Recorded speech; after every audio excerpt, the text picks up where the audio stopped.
Welcome today. This is Jason W. Sork again speaking to you about health summary, health assessment. This is regarding the lymphatic system and the assessment of the skin, the thyroid, and for a carotid thrill. I have today with me my mom who's going to be examined by me. The first thing I would do is make sure she's in a comfortable position, make sure that her privacy is being well taken care of, that if she has any questions, the questions are answered. So let's begin. I will begin by assessing her skin to see about the warmth. Using the dorsal aspect of my hands, I would feel of her hands, her arms, and her neck to see if there's any difference. Is the skin moist? Is it dry? I would look at her face. I would look at both extremities. If she had a gown on, I would be assessing the legs to see is there any difference in coloration, any difference, is it asymmetrical, any asymmetry going on.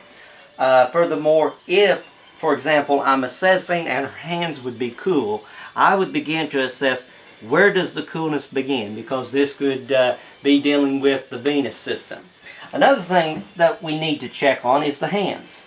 As we look at the hands, we would assess the fingers, the phalanges, assess the nails, make sure that the nails are adhering well to the nail bed, which mom's are.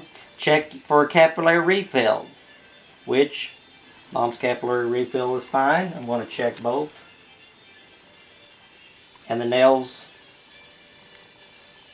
adhere, capillary refill, that is great. I would also assess, of course I would have gloves on, her hair. I would explain what I'm doing, assess the hair, check to see is the hair thick, is it thin, any coarseness, check for any parasites or anything like that. Because we do have people that have a history of having parasites. You need to monitor and be prepared. I would also assess, do I feel any abnormalities? Is the skull, is there a shift? Is there a giving? Or could it be that I feel a lump, which can happen? A person has to be prepared for that. Another thing I would check for is nevi, moles, so to speak. See if there's any difference. Is there any symmetry or is it asymmetrical? Is the color different? Is the borders irregular, or are they round and regular? In my family, we have a history of nevi, and so this is very important. You have to monitor to see about the change in the diameter. Is the diameter greater than 6 millimeters? All right, I'm going to have mom take her glasses off, set them here on the side, and what I'm going to do, I want mom to raise her neck up, and then I want you to take a little bit drink of water, mom. Wait just a second, hold it, and swallow. And what I'm doing is I'm assessing to see how her not only her swallowing reflux, but also to check regarding the thyroid. I'm going to go ahead and do the thyroid right now. And you can do this either the anterior approach or the posterior.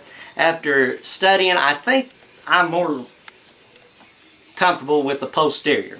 I would make sure I'm feeling pretty well and calm in terms of the base of the throat. And what I'm going to do is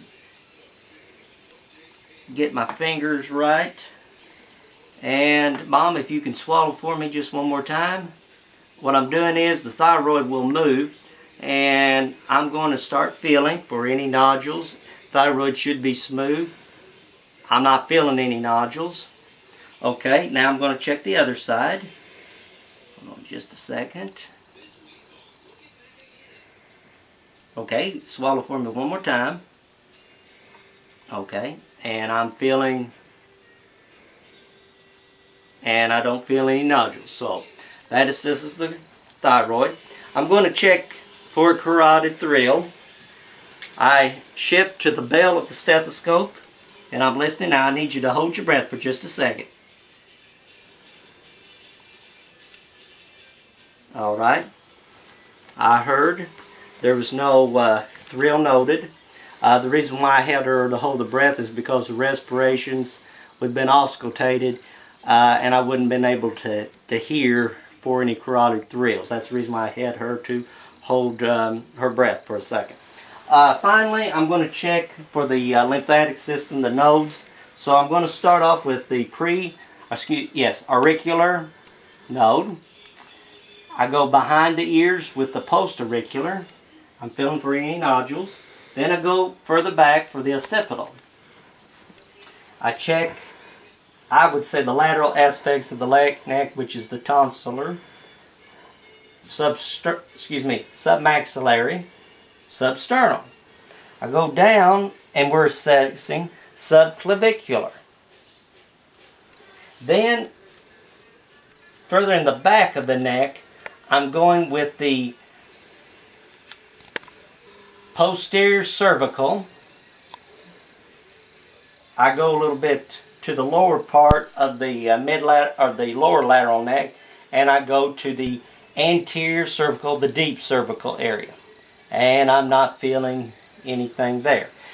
You would assess for tenderness, any inflammation, any nodules. Everything should be smooth. If you start to notice any enlargement or everything, you know something is going on. So I thank Mom for her help, and thank you very much, and we're glad to be here with you.